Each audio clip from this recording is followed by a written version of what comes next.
All right, I want you to imagine this scenario, if you will. You're an athlete about to compete in a major competition. There is a lot on the line. You're nervous.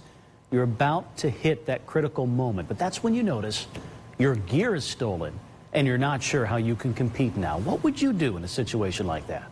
Alex Knoll spoke to one Homestead student who had to deal with this nightmare at a national event. Alex. Yeah, Brian, Ethan Wiedenhofer, a high jumper at Homestead, was about an hour away from competing in the biggest event of his life when he realized his gear had been stolen.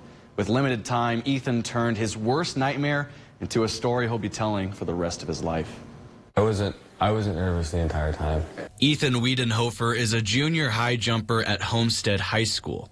Earlier this month, he and his mom flew out to Boston for the New Balance Track and Field Indoor Nationals.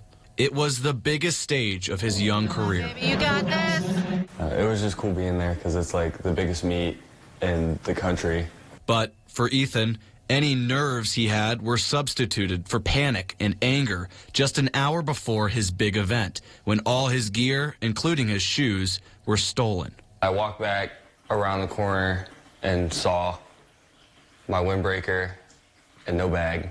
Ethan told his mom, and the panic immediately set in for them both.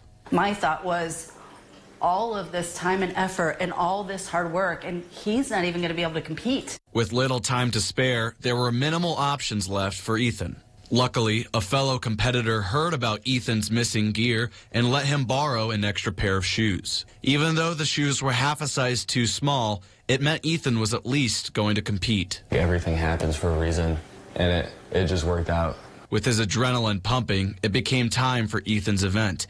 And with his new shoes, he did the unthinkable. He set a new personal best at 6 feet, 7 inches and medaled as an All-American. It was like a moment of shock. Like I had to stop myself from letting a tear come down. But for Ethan's mom, she couldn't stop herself from letting the tears of joy flow. The video that I took,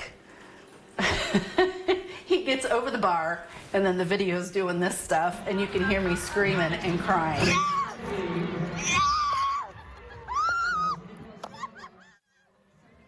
Such a cool story. Now, after the meet, a representative at New Balance heard about Ethan's story, and he was blown away by his resilience.